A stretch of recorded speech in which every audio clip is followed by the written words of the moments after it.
Gustav Meyrink. El Golem.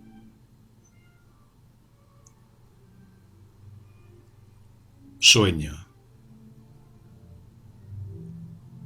La luz de la luna cae al pie de mi cama y se queda ahí como una piedra grande, luminosa y lisa. Cuando la luna llena empieza a encogerse y su lado derecho a declinar, como un rostro que se aproxima a la vejez, mostrando primero arrugas en una mejilla y demacrándose después. Entonces, a esa hora de la noche, se apodera de mí una inquietud sombría y angustiosa. No estoy dormido ni despierto, y en ese ensueño se mezclan en mi alma lo que he vivido con lo que he leído y escuchado, como corrientes de diferentes colores y luz que confluyeran en él. Había estado leyendo la vida del Buda Gautama antes de acostarme, y de mil maneras daba vueltas en mi mente esta frase, empezando de nuevo una y otra vez. Una corneja voló hacia una piedra que parecía un pedazo de sebo y pensó: a lo mejor hay aquí algo apetitoso. Pero, como no encontró allí nada apetitoso, continuó volando. Igual que la corneja que se acercó a la piedra, así abandonamos nosotros, sus seguidores, al asceta Gautama cuando hemos perdido el gusto por él. Y la imagen de la piedra que parecía un pedazo de sebo crece hasta el infinito en mi mente.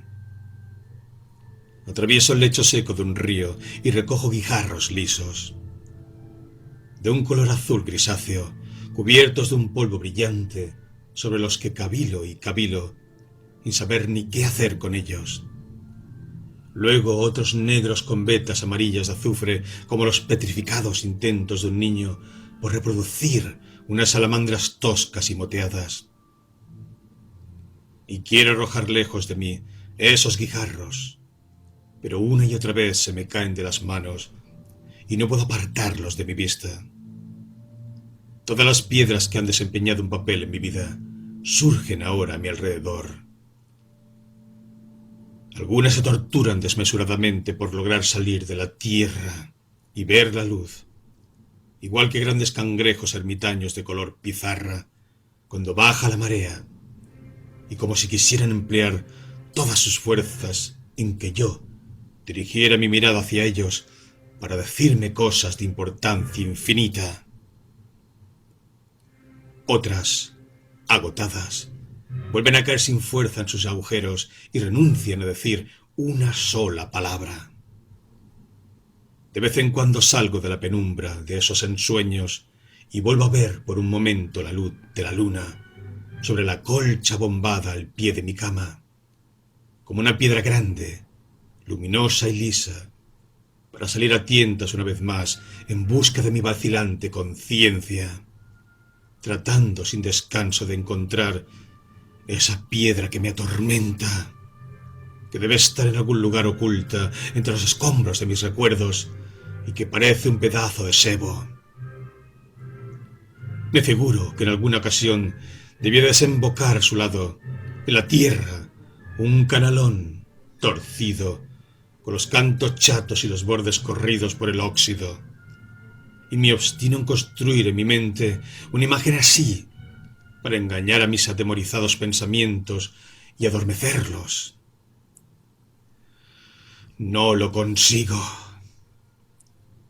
Una y otra vez, y una y otra vez, una obstinada voz en mi interior incansable, como una contraventana que el viento golpea contra la pared a intervalos regulares, afirma con ingenua tenacidad que no es así, que esa no es la piedra que parece sebo. Y no es posible librarse de la voz. Cuando le reprocho por centésima vez que todo eso es secundario, guarda silencio un momento, pero luego, sin que yo me dé cuenta, despierta otra vez y empieza obstinadamente de nuevo. Bueno, está bien, pero no es la piedra que parece un pedazo de sebo. Lentamente empieza a apoderarse de mí una sensación insoportable de desamparo. No sé lo que ha pasado después. ¿Es que he renunciado voluntariamente a cualquier tipo de resistencia o es que mis pensamientos me han dominado y me han amordazado? Solo sé que mi cuerpo yace dormido en la cama y que mis sentidos se han independizado y ya nada los une a él. De repente, quiero preguntar quién es ahora yo. Entonces recuerdo que ya no tengo órganos con los que poder hacer preguntas. Entonces temo que esa estúpida voz vuelva a despertar y empiece de nuevo el eterno interrogatorio sobre la piedra y el sebo. Y en estas me alejo. Día. De repente me hallaba en un patio sombrío, y a través del rojizo marco de una puerta, al otro lado de la calle estrecha y sucia, vi a un chamarilero judío apoyado en una bóveda de cuyos extremos colgaban viejos cachivaches de hierro, herramientas rotas, estribos y patines oxidados, y un sinfín de cosas que ya habían llegado a su fin. Y esta imagen conllevaba la angustiosa monotonía que caracteriza todas esas impresiones que a diario cruzan el umbral de nuestra percepción, tan a menudo como los vendedores ambulantes, sin despertar en mí ni curiosidad ni sorpresa. Me di cuenta de que hacía ya mucho tiempo que me sentía como en casa en ese entorno. Tampoco esa sensación, a pesar de su contraste con lo que yo había percibido hacía poco y de la forma en que había llegado hasta allí, me causó una impresión profunda. De repente, al subir los gastados escalones de mi habitación y pensar brevemente en el aspecto grasiento de los travesaños de piedra, me vino a la cabeza la idea de que en alguna ocasión he debido de oír hablar o de haber leído algo acerca de una curiosa comparación entre una piedra y un pedazo de sebo. Entonces oí unos pasos que iban por delante de mí, escaleras arriba. Y al llegar a mi puerta, vi que era Rosina, la hija pelirroja de 14 años, de Aarón Wassertrum, el chamarilero. Tuve que pasar pegado a ella, y ella, apoyada de espaldas en la barandilla de las escaleras, se echó divertida hacia atrás. Había apoyado sus manos sucias en la barra de hierro para sujetarse, y vi cómo sus desnudos antebrazos relucían pálidos en la oscura penumbra. Evité su mirada. Su desvergonzada sonrisa y esa cara cetrina de caballo de tío vivo me asqueaban. Sentí que debía tener una carne tan esponjosa y tan blanca como la del ajolote que acababa de ver en la jaula de las salamandras de la pajarería. Las pestañas de las pelirrojas me dan tanto asco como las de un conejo. Y abrí la puerta y la cerré rápidamente tras de mí. Desde mi ventana podía ver a Aarón Wassertrum, el chamarilero, ante su puerta. Estaba apoyado a la entrada de la oscura bóveda, pellizcándose las uñas con unas tenazas. Rosina, la pelirroja, ¿era su hija o su sobrina? No se parecían en nada. Entre los rostros judíos que veo surgir a diario en la calle del Paso del Gallo, puedo distinguir con claridad diferentes tribus que, por lo estrecho del parentesco de cada uno de los individuos, son tan difíciles de erradicar como lo es mezclar aceite con agua. No se puede decir, esos son hermanos o padre e hijo. Ese pertenece a esa tribu y esta a esa otra. Eso es todo lo que puede leerse en sus facciones. ¿Y qué se demostraría si Rosina se pareciera al chamarilero? Esas tribus cultivan respecto de los otros un asco y una repugnancia secretos que atraviesa incluso las barreras del más estrecho parentesco. Pero saben mantenerlo en secreto para el exterior, igual que se guarda un secreto peligroso. Ninguno deja que trasluzca, y en esa convicción unánime se parecen a ciegos, llenos de odio, que se aferran a una cuerda infecta. Uno con los dos puños, otro, contrariado, solo con un dedo, pero todos poseídos por un supersticioso temor a caer al abismo tan pronto como renuncien a la sujeción común y se separen del resto. Rosina es de esa tribu, que tiene un tipo pelirrojo aún más repugnante que el de los demás. Sus hombres son estrechos de pelo y tienen largos cuellos de gallina con una nuez prominente. En ellos todo tiene un aspecto pecoso, y esos hombres padecen durante toda su vida ardientes tormentos y mantienen en secreto una batalla ininterrumpida e infructuosa contra sus deseos, atormentados por un constante y repelente miedo por su salud. No tenía claro cómo es que yo podía emparentar en modo alguno a Rosina con el chamarilero Wassertrum. Jamás la he visto cerca del viejo, ni notado que se hayan dicho algo alguna vez. Además, ella estaba casi siempre en nuestro patio o rondaba por los oscuros rincones y pasillos de nuestra casa. Seguramente todos mis vecinos la tenían por una pariente cercana, o al menos por una protegida del chamarilero. Y sin embargo, estoy convencido de que ninguno de ellos sería capaz de dar una sola razón para tales suposiciones. Traté de apartar mis pensamientos de Rosina, y por la ventana abierta de mi cuarto miré la calle del Paso del Gallo.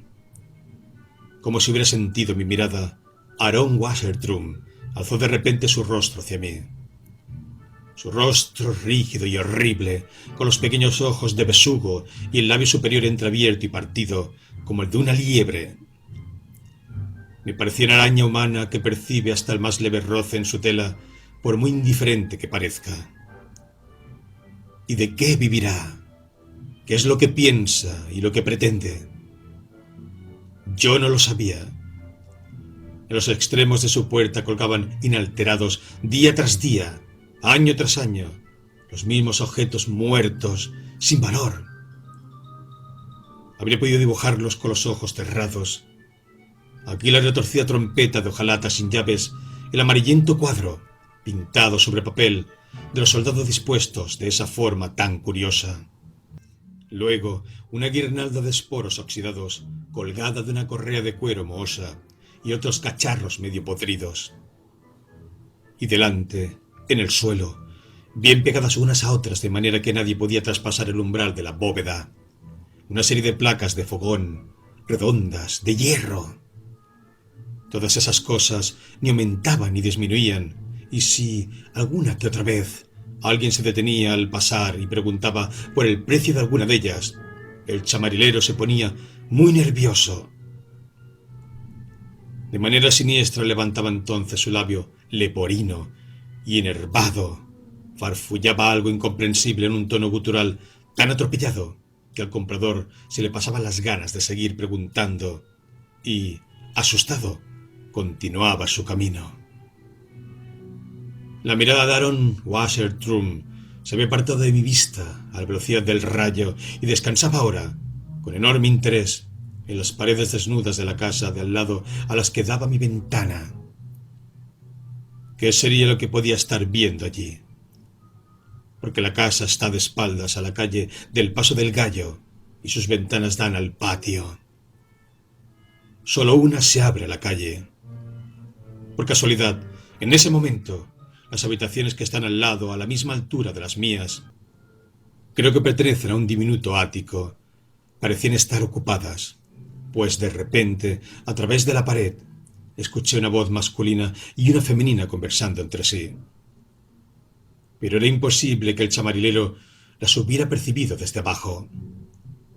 Ante mi puerta se movió alguien y supuse que seguía siendo Rosina, que esperaba fuera en la oscuridad, deseando que le invitase a pasar. Y abajo, medio piso más abajo, de los escalones, el imberbe Loísa, picado de viruelas, está al acecho, conteniendo la respiración por si abro la puerta, y con toda solemnidad siento llegar hasta mí el hálito de su odio y sus rabiosos celos. Debe acercarse más y que Rosina se percate de él. Sabe que depende de ella como un lobo hambriento de su guardián, y sin embargo preferiría dar un salto y soltar sin pensarlo las riendas de su ira. Me senté al escritorio, saqué las pinzas y el buril, pero no era capaz de hacer nada, y mi mano no estaba lo suficientemente tranquila como para retocar los finos grabados japoneses. La vida oscura y sombría que envuelve esta casa no deja que mi ánimo se tranquilice, y no dejan de surgir ante mí viejas imágenes. Loísa, su hermano gemelo, Jaromir, apenas tiene un año más que Rosina. De su padre, que había sido hostiero, apenas podía ya acordarme, y ahora creo que cuida de ellos una anciana. Solo que no sabía cuál de entre las muchas que viven escondidas en la casa, igual que tortugas en sus agujeros. Cuida de los dos jóvenes, es decir, que les da alojamiento. A cambio ellos tienen que darle lo que saquen esporádicamente robando, mendigando. ¿Les dará también de comer? No podía imaginármelo, pues la anciana no regresa a casa hasta bien entrada la noche. Debe de lavar cadáveres. A Loísa, a Jaromir y a Rosina los vi a menudo jugar inocentemente en el patio cuando aún eran niños. Pero ese tiempo ya hace mucho que pasó. Ahora Loísa anda todo el día detrás de la judía pelirroja. De vez en cuando se pasa mucho tiempo buscándola en vano, y si no puede encontrarla por ningún sitio, entonces se desliza hasta mi puerta y espera en silencio, con la cara desencajada, a que ella regrese. Entonces, mientras estoy trabajando, me lo imagino al acecho en el sinuoso pasillo, escuchando inclinado hacia adelante con su cogote esquilmado. A veces, de repente, un estruendo brutal atraviesa de improviso el silencio. Jaromir, que es sordomudo y cuya mente está repleta por completo de un deseo continuo y alocado por Rosina, anda merodeando por la casa como un animal salvaje. Y los aullidos inarticulados y quejumbrosos que emite, medio fuera de sí de celos y de rabia, resuenan tan estremecedores que se le hiela a uno la sangre en las venas. Busca a los otros dos, a los que siempre supone juntos, ocultos en cualquier parte, en uno de los miles de sucios escondrijos, con un delirio ciego, fustigado siempre por la idea de tener que pisarle los talones a su hermano, para que no le ocurra a Rosina nada de lo que él no se entere. Y yo presentía que precisamente ese inacabable tormento del tullido era el estímulo que impulsaba a Rosina a juntarse de nuevo con el otro. Si su inclinación o su predisposición se debilitan, Loísa vuelve a inventarse las guarrerías más peculiares para volver a excitar con ellas el deseo de Rosina. Entonces, de mentira o de verdad, dejan que el sordomudo los pille y atan al loco maliciosamente tras de sí por los oscuros pasillos, donde, con aros de toneles oxidados que saltan de repente al pisarse, y unos rastrillos de hierro con las puntas vueltas hacia arriba, le han preparado unas perversas trampas en las que ha de tropezarse y caer sangrando. De vez en cuando Rosina se inventa por su propia cuenta algo infernal para aumentar el tormento al máximo. Entonces, de golpe, cambia su actitud hacia Jaromir y hace como si de repente le agradara. Con su rostro siempre risueño le cuenta al tullido a toda velocidad cosas que le producen una excitación casi demente, para lo que se ha inventado un lenguaje de señas, aparentemente lleno de secretos y comprensible solo a medias, que inevitablemente hace que el sordomudo se enrede en una red inextricable de incertidumbre y de demoledoras esperanzas. En una ocasión lo vi en el patio ante ella, que le hablaba moviendo los labios con tal brusquedad y gesticulando tanto que creí que en cualquier momento iba a desplomarse ante su indómita excitación. El sudor le caía por el rostro del esfuerzo sobrehumano por comprender aquello que intencionadamente le decía de forma tan rápida y poco clara. Y luego, todo el día siguiente se lo pasó al acecho.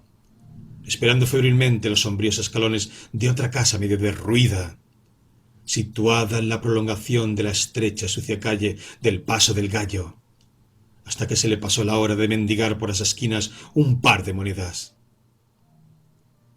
Y cuando, bien entrada la noche, quiso volver a casa medio muerto de hambre y de excitación, hacía ya mucho tiempo que su madre adoptiva había cerrado la puerta.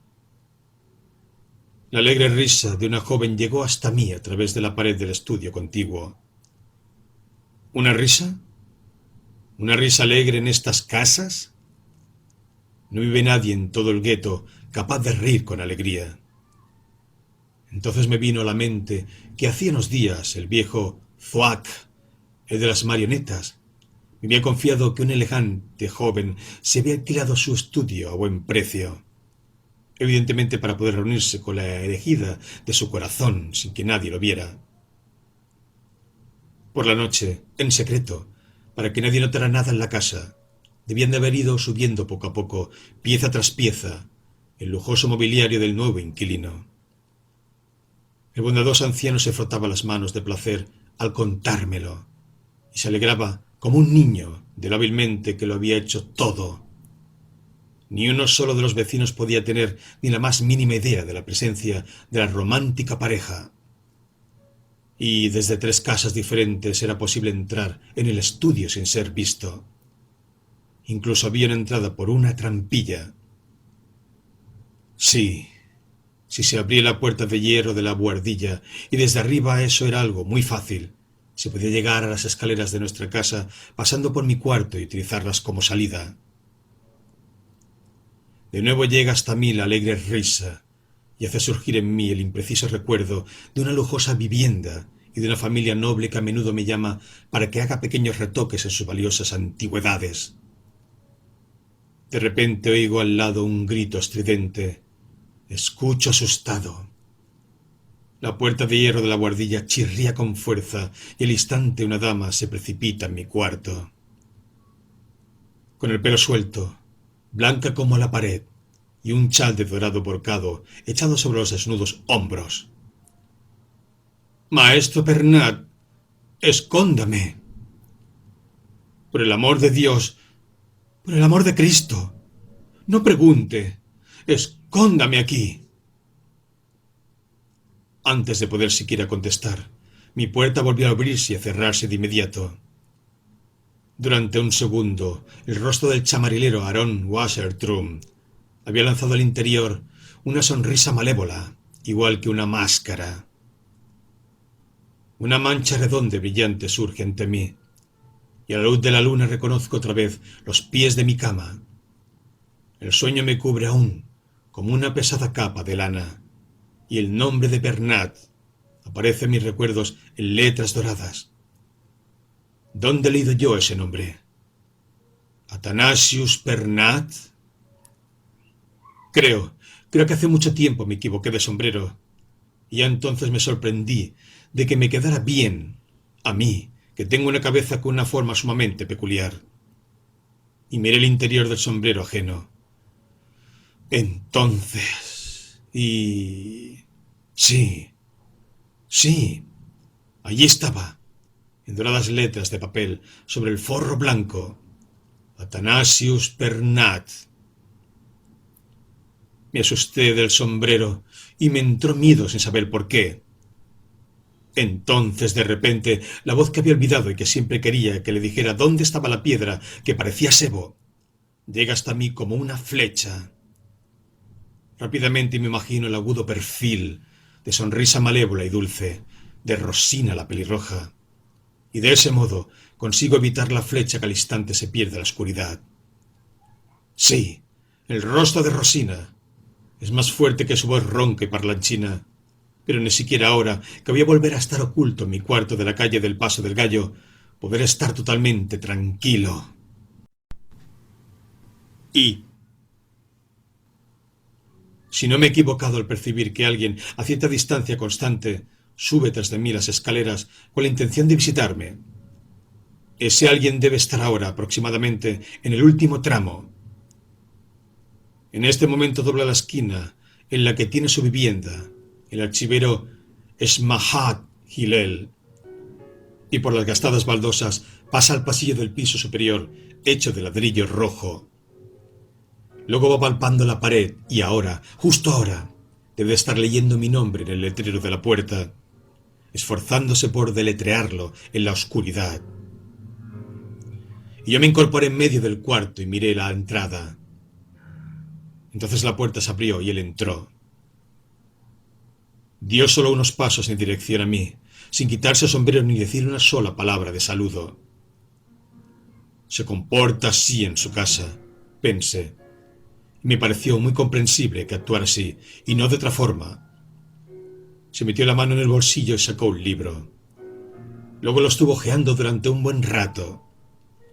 La portada del libro era de metal, y los bajorrelieves en formas de rosetones y sellos estaban pintados y rellenos de pequeñas piedras. Por fin encontró el pasaje que buscaba y lo señaló. El capítulo se titulaba, por lo que pude descifrar, Ibur, la fecundación del alma. La I inicial, impresa en oro y rojo, ocupaba prácticamente la mitad de toda la página, a la que eché un vistazo, sin querer, y que estaba dañada en uno de sus márgenes. Yo tenía que restaurarla. La inicial no estaba pegada al pergamino, como yo había visto hasta entonces en libros antiguos. Más bien parecía consistir en dos láminas de fino oro soldadas en el centro y cuyos extremos llegaban hasta los bordes del pergamino. O sea, que en el lugar donde estaba la letra, habría un agujero en la hoja. Si ese era el caso, en la página siguiente, la I tendría que estar al revés. Pasé la página y vi confirmadas mis sospechas. Sin querer, leí también esa página y la de al lado, y seguí leyendo y leyendo. El libro me hablaba como hablan los sueños, solo que más inteligible y con mucha más claridad, y conmovía mi corazón como una pregunta. Las palabras manaban de una boca invisible, cobraban vida y venían hacia mí. Se volvían y se giraban ante mí como esclavas con ropas de colores. Luego caían al suelo, desaparecían en el aire como una bruma opalina para dejar sitio a la siguiente. Durante un rato, todas tenían la esperanza de que yo las elegiría y renunciaría a ver a la siguiente. Entre ellas había algunas que llegaban vanidosas, como pavos reales, con vestidos relucientes, y sus pasos eran lentos y comedidos. Otras como reinas, solo que envejecidas y decrépitas, los párpados pintados con un gesto de meretriz en la boca y ocultas las arrugas con unos horrorosos aceites. Pasé la vista por ellas y por las siguientes, y mi mirada se deslizó sobre las largas comitivas de figuras grises, con rostros tan corrientes e inexpresivos que parecía imposible grabarlas en la memoria. Luego trajeron a rastras a una mujer, totalmente desnuda y gigantesca, como un coloso de bronce. La mujer se paró ante mí un segundo y se inclinó. Sus pestañas eran tan largas como todo mi cuerpo, y sin decir palabra señaló el pulso de su mano izquierda. Latía como un terremoto, y sentí que en su interior estaba la vida de un mundo entero. Desde lejos llegaba a toda prisa una procesión de coribantes. Un hombre y una mujer se abrazaron. Los vi venir desde lejos, y el rumor de la procesión se acercaba cada vez más. Entonces oí el vibrante canto de las extasiadas justo a mi lado, y mis ojos buscaron a la pareja abrazada. Pero se había convertido en una sola figura, y estaba sentada, medio hombre, medio mujer, una hermafrodita en un trono de nácar. Y la corona del hermafrodita terminaba en una tablilla de madera roja. En ella, el gusano de la destrucción había roído unas misteriosas runas.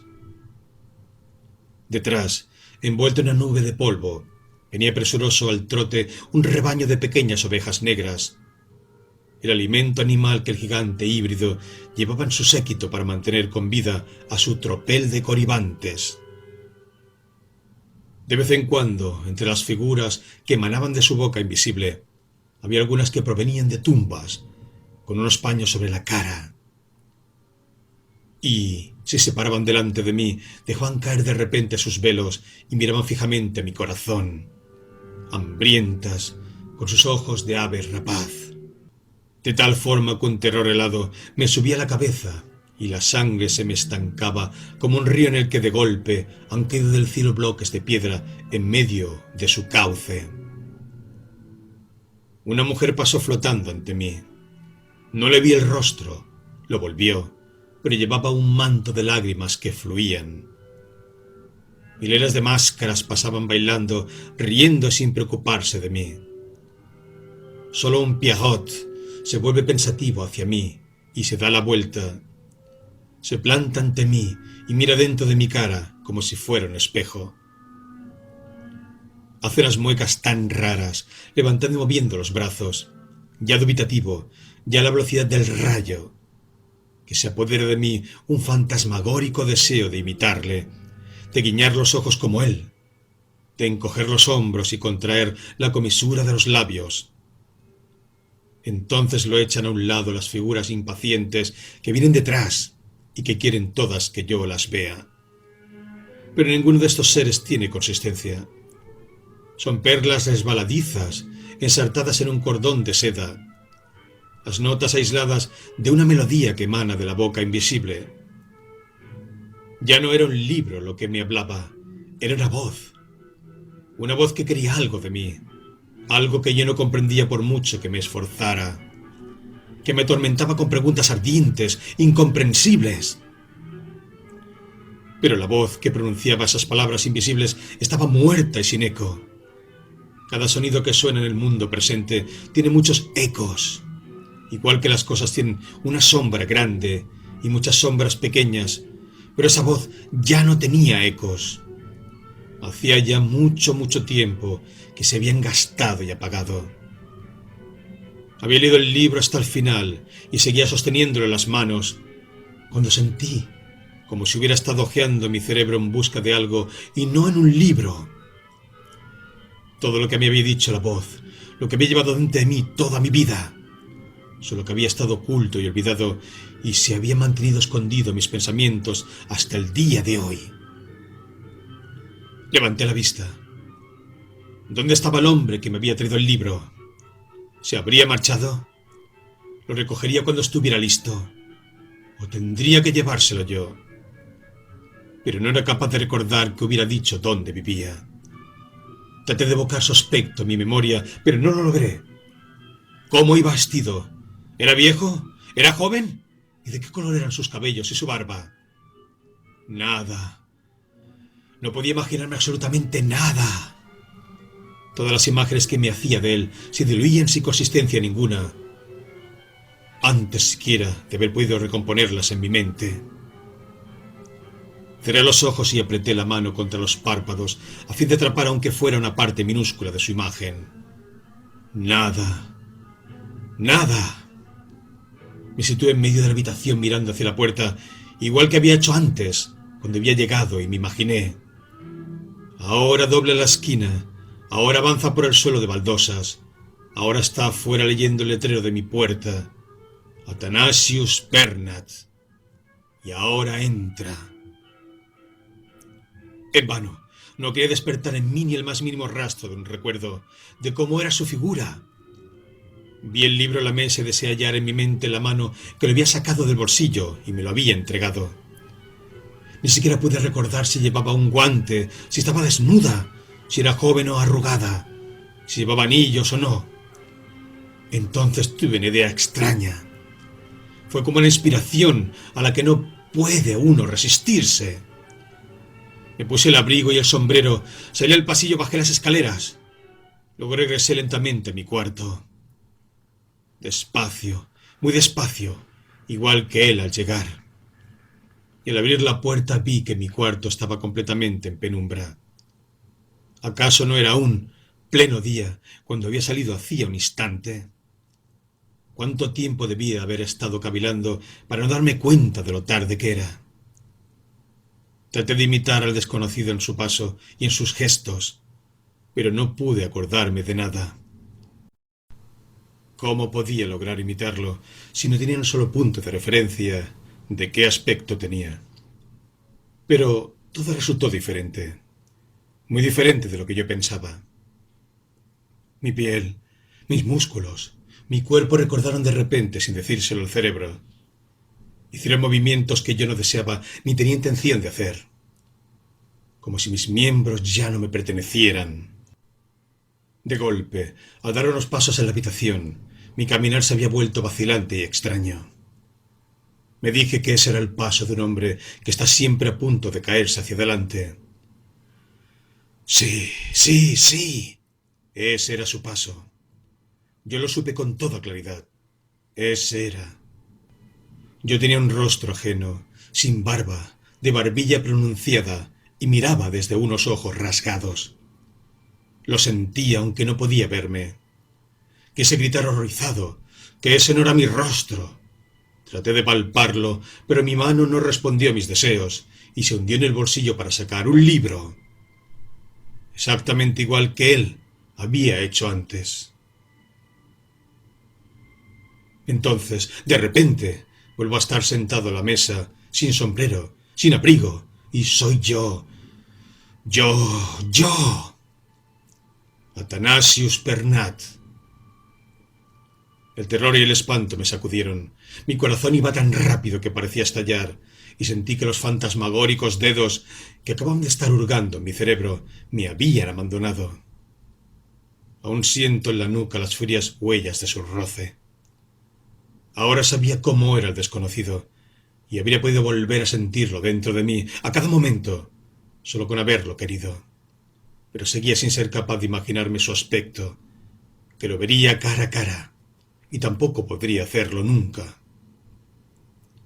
Me di cuenta de que era como un negativo, una forma hueca e invisible, cuyas líneas no podía captar, las que yo mismo debía meterme si quería ser consciente de su forma y de su expresión en mi propio yo. En el cajón de mi mesa había una caja de hierro. Pensé meter en ella el libro y no sacarlo hasta que se alejara de mí ese estado de debilidad mental, para ponerme a restaurar los desperfectos de la inicial I. Y cogí el libro de la mesa. Sentí entonces como si ni siquiera lo hubiera tocado. Cogí la caja y la misma sensación, como si el sentido del tacto hubiera de recorrer un trecho muy largo, en completa oscuridad, antes de desembocar en mi conciencia, como si las cosas estuvieran alejadas de mí por una censura de un montón de años y pertenecieran a un pasado que hacía ya mucho se había alejado de mí. La voz que, buscándome, da vueltas en la penumbra para atormentarme con la piedra sebosa, ha pasado ante mí y no me ha visto. Y yo sé que procede del reino del sueño, pero lo que he vivido ha sido real. Por eso no ha podido verme y siento que me busca en vano.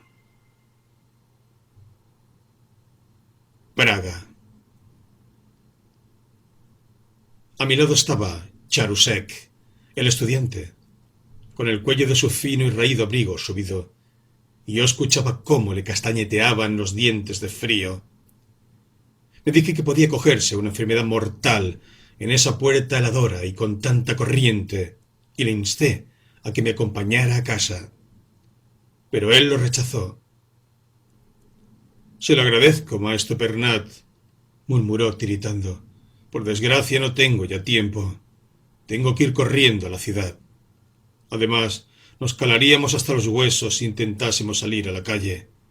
Nada más dar unos pasos. El chaparrón no quiere amainar. El aguacero barría los tejados de las casas y bajaba a toda velocidad por sus fachadas, igual que un torrente de lágrimas.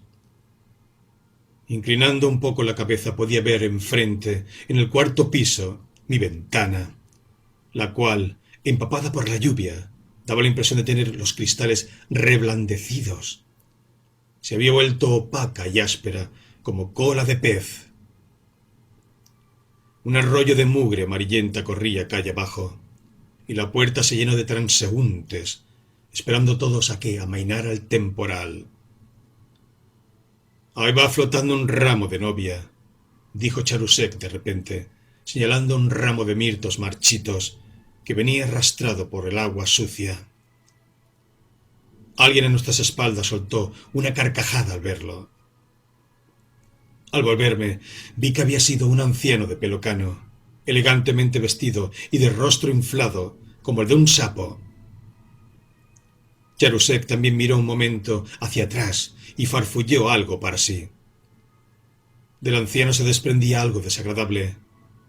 Aparté de él mi intención y contemplé las casas de feos colores que tenía a la vista, cual viejos animales malhumorados, acurrucados unos al lado de otros, bajo la lluvia. Qué desagradables y desvencijadas se veían todas. Allí estaban, construidas sin pensar, igual que la mala hierba que sale del suelo. Las habían adosado a un bajo muro de piedra amarillenta.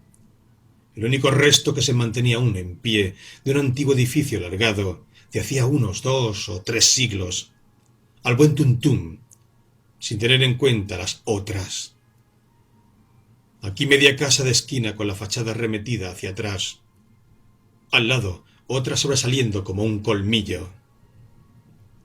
Bajo el cielo gris parecía como si estuviesen dormidas, y no se percibía nada de la vida engañosa y hostil que desprendía de vez en cuando, cada vez que la niebla de las tardes otoñales se posaba en las calles, contribuyendo a ocultar su silencioso juego de gestos, apenas perceptible.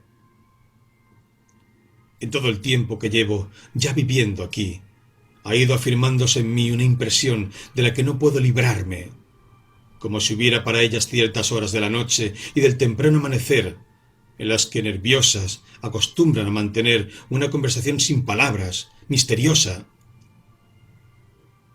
y de vez en cuando un débil temblor, imposible de explicar, recorre sus paredes.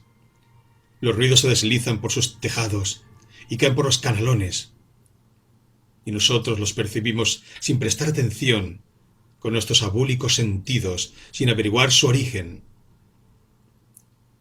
A menudo soñaba que había estado espiando esas casas en medio de sus fantasmagóricos trajines y, angustiado, había comprendido que ellas eran los verdaderos amos ocultos de la calle, que podían librarse de su vida y de sus sentimientos para luego volver a recuperarlos, prestárselos durante el día a los residentes que aquí moran y exigir que se los devuelvan a la noche siguiente a un interés de usurero.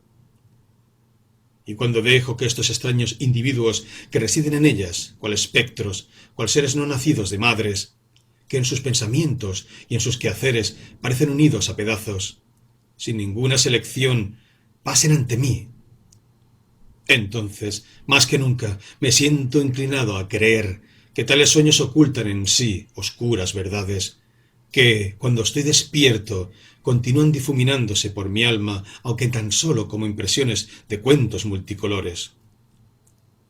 Luego vuelve a despertarse subrepticiamente en mi interior la leyenda de ese espectral golem, ese ser artificial que con los elementos de la cábala construyera aquí antaño un rabino instruido en ella y que convirtió en un ente autómata, sin pensamientos, metiéndole tras los dientes una mágica palabra numérica. Y al igual que aquel golem se quedaba petrificado cual estatua de barro en el mismo momento en que se retiraba de su boca la misteriosa sílaba de la vida.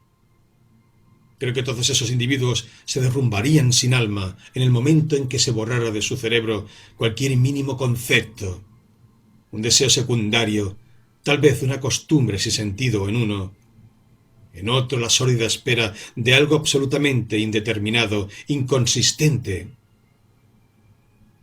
Qué asechanza constante, terrible la de esas criaturas. Nunca se ve trabajar a esos hombres, y sin embargo, se despiertan temprano, con las primeras luces del alba, y esperan conteniendo la respiración, como a una víctima que, sin embargo, nunca llega. Y si en alguna ocasión parece realmente como si alguien entrase en su territorio, alguien indefenso del que se puedan enriquecer, entonces, de improviso, un temor paralizante se posa sobre ellos, los empuja a sus rincones y los aparta temblorosos de cualquier propósito. Nadie parece lo bastante débil como para que le quede un valor suficiente para apoderarse de él. Animales de rapiña degenerados, sin dientes, a los que se le han quitado la fuerza de las armas, dijo Charusek, mirándome dubitativo. ¿Cómo podía saber lo que yo estaba pensando? Tuve la sensación de que a menudo uno aviva sus pensamientos con tanta fuerza que son capaces de saltar a la mente del que está al lado, cual centelleantes chispas. ¿Y de qué vivirán? Pregunté al cabo de un rato. ¿Vivir? ¿De qué? Algunos de ellos son millonarios. Miré a Charusek. ¿Qué quería decir con eso? Pero el estudiante guardó silencio y miró a las nubes. Por un momento el murmullo de voces del portal se acalló, y no se oía más que el ruido de la lluvia. ¿Qué quería decir con lo de algunos de ellos son millonarios?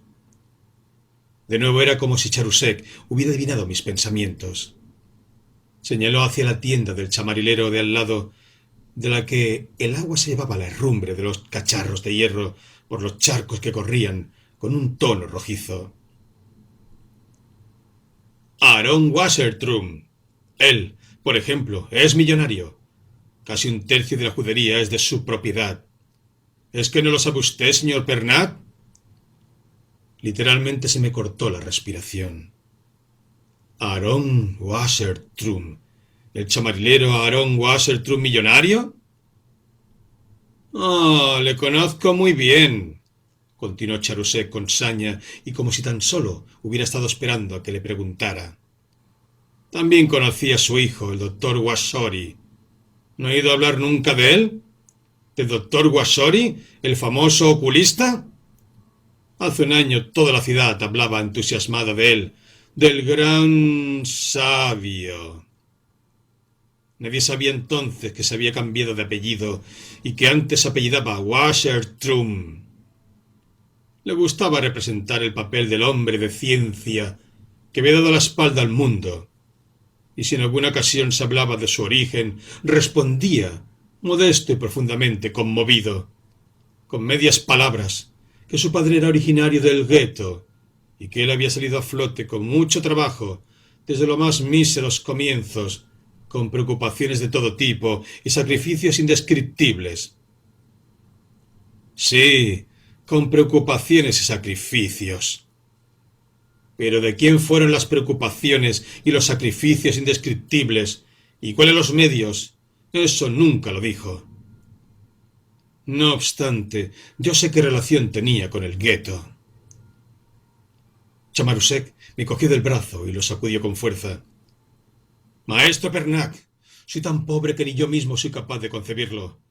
Me veo obligado a andar medio desnudo como un vagabundo. Mire usted. Y sin embargo, soy estudiante de medicina. Soy un hombre culto. Se abrió el abrigo y vi horrorizado que no tenía ni camisa ni chaqueta y que llevaba el abrigo sobre la piel desnuda. Ya era así de pobre cuando hice caer a esa bestia, a ese todopoderoso y famoso doctor Wasori. Y aún a día de hoy nadie sospecha que yo fui el auténtico artífice de su caída. En la ciudad piensan que fue un tal doctor Savioli el que sacó sus prácticas a la luz y luego lo impulsó al suicidio. El doctor Savioli no fue más que mi instrumento, se lo aseguro. Yo solo concebí el plan y reuní el material. Aporté las pruebas y fui soltando en silencio, sin que nadie lo percibiera, piedra tras piedra del edificio del doctor Wasori, hasta llegar al estado en el que ningún dinero del mundo, ningún ardid del gueto, hubieran podido evitar la caída, para el que solo necesitaba ya un imperceptible empujón. Ya sabe, como si jugara al ajedrez, y nadie sabe que fui yo. De vez en cuando al chamarilero Aaron Wassertrum no le deja dormir la terrible sospecha de que debe de haber intervenido en el juego alguien a quien no conoce, alguien que siempre está cerca de él y al que sin embargo no es capaz de atrapar, alguien que no es el doctor Savioli. Y aunque Wassertrum es uno de esos cuyos ojos parecen ver a través de las paredes, no comprende que hay mentes capaces de calcular cómo se pueden traspasar esas paredes con largas agujas invisibles y envenenadas, atravesando sillares, oro y piedras preciosas, para acertar en la oculta arteria de la vida.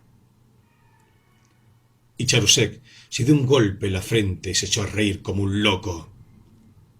Aaron Wasserstrom pronto lo sabrá, justo el día en que pretenda echarse al cuello del doctor Savioli, justo ese mismo día. También he estudiado esa partida de ajedrez hasta el último movimiento. En esta ocasión será el gambito de alfil. No hay una sola jugada hasta el amargo final contra la que yo no tuviera una réplica fatídica. Le digo que quien se aventure conmigo en tal gambito quedará colgado por los aires como una marioneta desamparada de sus delicados hilos, de los hilos de los que yo tiro. Escúcheme bien, de los que yo tiro. Y se acabó su libre albedrío. El estudiante hablaba como enfebrecido, y le miré horrorizado a la cara. ¿Y qué es lo que han hecho Wassertrum y su hijo para que los odie tanto? Charusek hizo un fuerte gesto de rechazo. Dejemos eso. Pregunte mejor qué es lo que le partió el cuello al doctor Wasori. ¿O desea que hablemos de ello en otra ocasión? La lluvia ha cesado. Tal vez quiera usted marcharse a casa. Bajó la voz como alguien que de repente se queda completamente tranquilo. Yo moví la cabeza. ¿Ha oído alguna vez cómo se cura hoy en día el glaucoma? ¿Que no? Entonces tengo que explicárselo para que lo comprenda usted todo a la perfección, maestro Bernac. Escuche, el glaucoma es una enfermedad maligna del ojo interno que acaba en ceguera, y no hay más que un remedio para frenar el avance del mal, que no es otro que la denominada iridectomía, la cual consiste en sacar del iris del ojo un pedacito en forma de cuña. Las consecuencias inevitables de este hecho son unos terribles deslumbramientos que duran toda la vida. El proceso de la ceguera, no obstante, se detiene en la mayoría de los casos. Pero el diagnóstico del glaucoma es un caso particular, porque hay momentos, en especial al principio de la enfermedad, en que los síntomas más claros aparentemente remiten del todo, y en tales casos un médico, aunque no encuentre rastro alguno de la enfermedad, jamás puede decir con determinación que su predecesor, de diferente opinión, necesariamente tenga que haberse confundido. Pero si se ha realizado la iridectomía, que naturalmente puede llevarse a cabo tanto en un ojo sano como en uno enfermo, ya es imposible comprobar si antes ha habido glaucoma o no. Y a partir de esta y también de otras circunstancias más, el doctor Wasori había construido un plan monstruoso. Infinidad de veces, especialmente en mujeres, constató un glaucoma donde no había más que leves trastornos de la visión. Tan solo para realizar una operación que no le suponía ningún esfuerzo y le aportaba mucho dinero. Como al fin y al cabo tenía en sus manos a individuos absolutamente indefensos, no precisaba ni el más mínimo rastro de valor para desplumarlos. Ya ve, maestro Bernac, el degenerado animal de rapiña había llegado a unas condiciones de vida tales en las que podía descuartizar a su víctima incluso sin armas ni fuerzas. Sin poner nada en juego, ¿lo comprende? Sin tener que arriesgar ni lo más mínimo. A través de un montón de dudosas publicaciones en revistas especializadas, el doctor Wasori había sabido hacerse con la reputación de un prominente especialista y había sabido engañar con falsas apariencias incluso a sus colegas, que eran demasiado ingenuos y decentes como para descubrirlo, ocultándoles a todos la verdad. La consecuencia natural fue un aluvión de pacientes que buscaban su ayuda. Si iba a verlo alguien con leves molestias visuales para que lo reconociera, el doctor Wasori se ponía de inmediato manos a la obra con sus engañosos planes. Primero comenzaba con el interrogatorio usual del enfermo, pero con gran habilidad anotaba solo, para estar cubierto después, en cualquier caso, aquellas respuestas que permitían interpretar que había glaucoma, y con mucha cautela sondeaba si no existía ya un diagnóstico anterior. En medio de la conversación dejaba caer que había recibido una llamada urgente del extranjero al efecto de tomar unas importantes medidas científicas y que por eso debía salir del viaje al día siguiente. Durante la inspección del ojo con rayos de luz eléctrica que llevaba a cabo justo después, le causaba al paciente a propósito todo el daño que podía. Todo con premeditación, todo con premeditación. Una vez acabado el interrogatorio, cuando el paciente había formulado la temerosa pregunta de rigor respecto de si había motivo para estar preocupado, Wasori hacía su primer movimiento de ajedrez.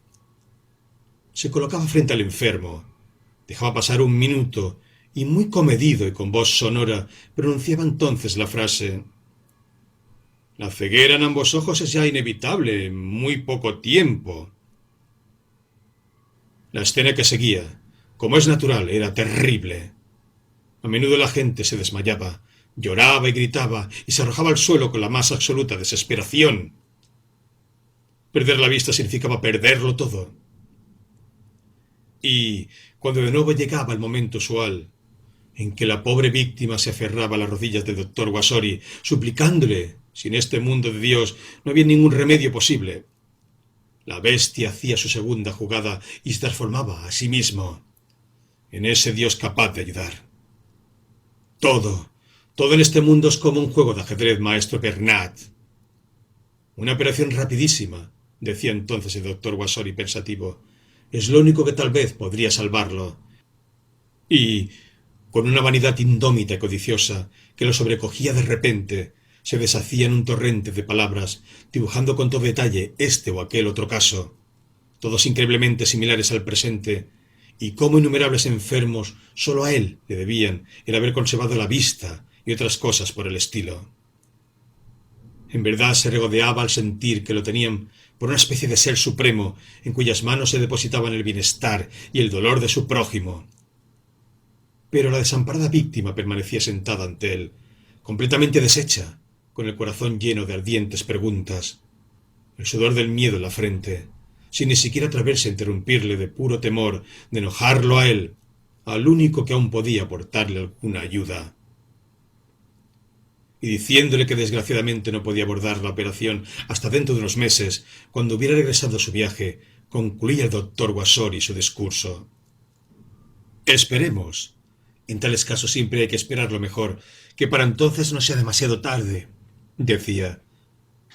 Naturalmente los enfermos se incorporaban entonces de un salto, diciendo que de ninguna manera podían esperar siquiera un solo día más, y suplicantes le pedían que les aconsejara quién de los otros oculistas de la ciudad podrían considerar como cirujano.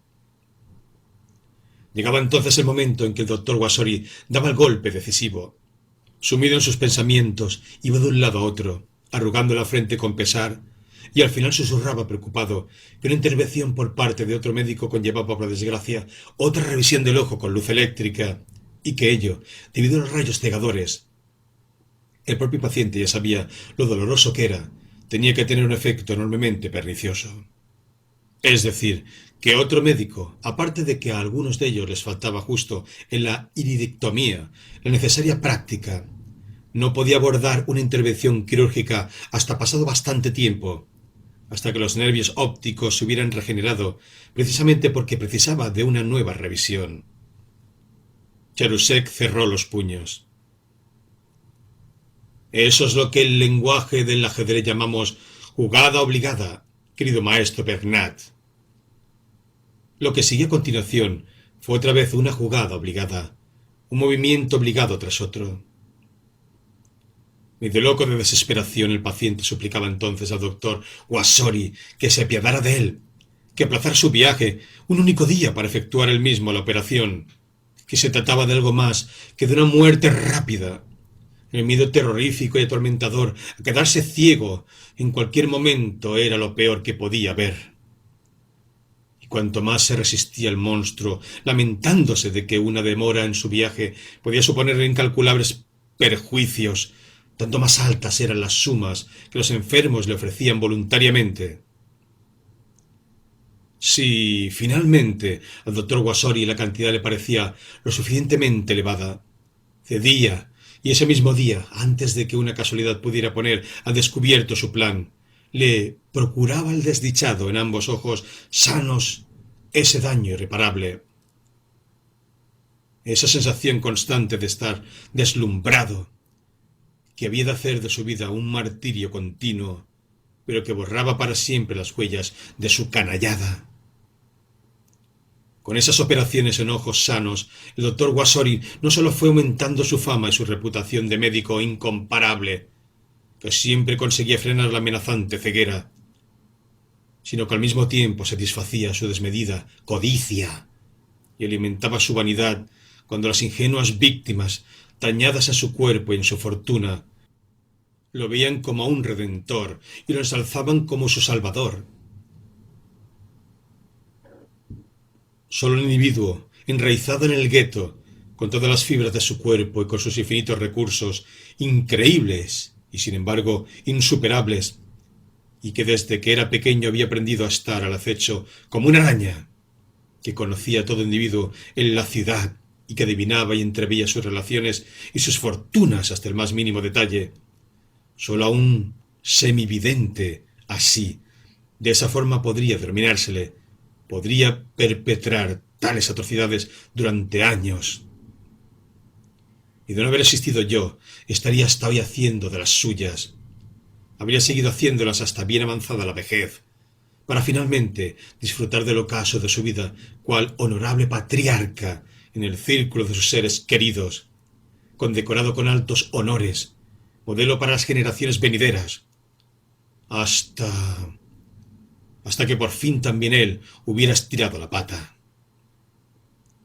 Pero yo también me crié en el gueto, y mi sangre también está saciada de esa atmósfera de luz infernal, y por eso fui capaz de hacerle caer igual que las fuerzas invisibles llevan a un hombre a su perdición, igual que le acierta un rayo caído de un cielo sereno.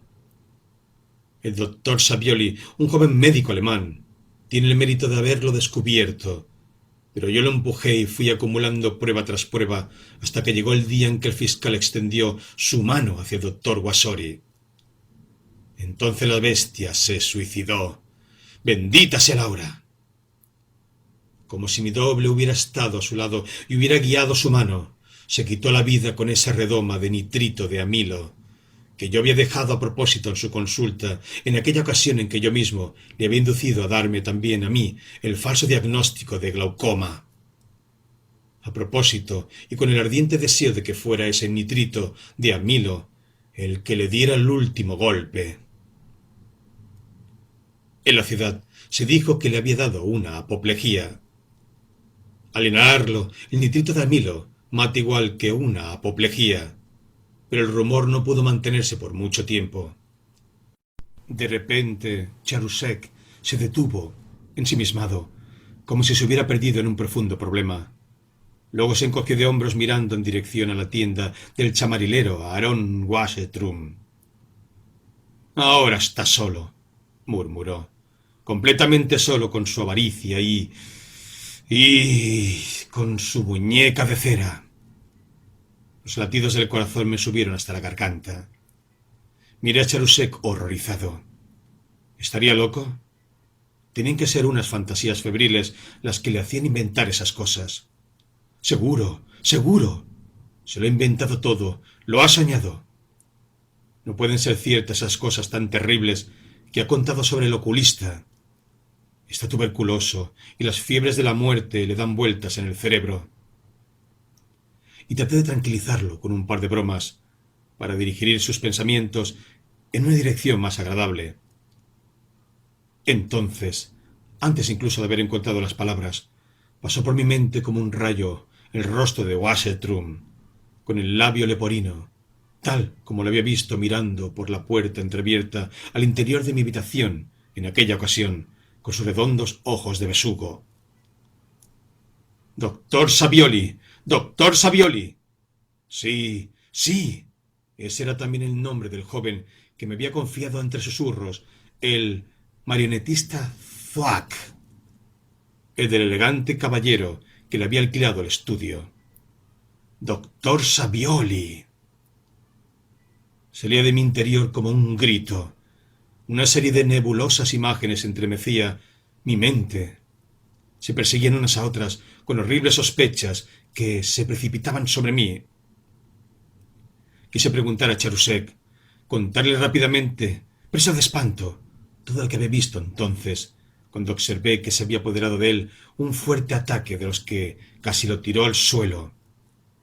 Solo pude distinguir cómo, apoyándose con gran esfuerzo con las manos en la pared, andaba a tientas bajo la lluvia y me hacía un leve saludo con la cabeza. Tuve la sensación de que sí, que tiene razón, que no estaba delirando. Es el fantasma intocable del delirio el que se desliza día y noche por esas calles tratando de materializarse. Está en el aire y no lo vemos. De repente se precipita sobre un alma humana. No lo presentimos. Aquí, allí y antes de que lo podamos darnos cuenta, ha perdido su forma y hace ya tiempo que ha pasado de largo. Y en nosotros solo nos llegan oscuras palabras sobre algún suceso terrible. De golpe comprendí a esas enigmáticas criaturas que viven a mí alrededor, hasta lo más profundo de su ser. Se mueven sin voluntad por la existencia, animadas por una corriente magnética invisible. Igual que momentos antes había pasado flotando el ramo de novia por la sucia corriente. Sentí como si todas las casas me estuvieran mirando fijamente con sus rostros engañosos, cubiertos de una innombrable maldad. Los portales, negras bocas abiertas a las que se les habían podrido las lenguas. Gargantas que a cada momento podían soltar un grito ensordecedor, tan ensordecedor y tan lleno de odio que había de horrorizarnos hasta lo más profundo de nuestro ser. ¿Qué era lo último que el estudiante había dicho del chamarilero? Susurré sus palabras. Aaron Wassertrum estaba ahora solo con su avaricia y su muñeca de cera. ¿A qué podía haberse referido con lo de la muñeca de cera? Para tranquilizarme pensé que debía haber sido una comparación, una de esas comparaciones enfermizas con las que suele sorprender a uno, que no se entienden y que, cuando después, de forma inesperada, llegan a descifrarse, pueden horrorizarle a uno tanto como esas cosas de forma extraña sobre las que de repente cae un deslumbrante rayo de luz. Respiré profundamente para calmarme y quitarme de encima la terrible impresión que me había causado el relato de Charusek. Miré con mayor atención a la gente que esperaba conmigo en el zaguán de la casa. A mi lado estaba ahora el viejo gordo, el mismo que antes había reído tan desagradablemente. Llevaba una levita negra y guantes y miraba fijamente con sus ojos saltones, sin apartar la vista, el portal de la casa de enfrente. Su rostro bien afeitado, de rasgos amplios y corrientes, se estremecía de excitación.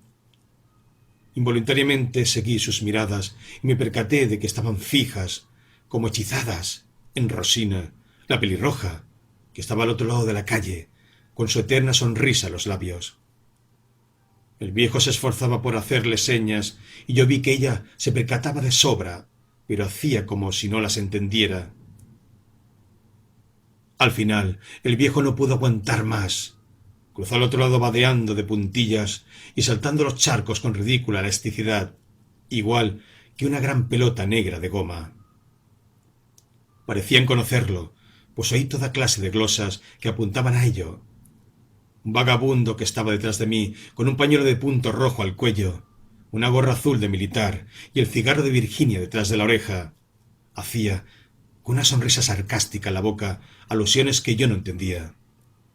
Solo comprendí que en el barrio judío llamaban al viejo masón y que en su idioma se denominaba por ese apodo aquel que suele andar buscando jovencitas, pero que, debido a relaciones íntimas con la policía, se sabe libre de cualquier castigo.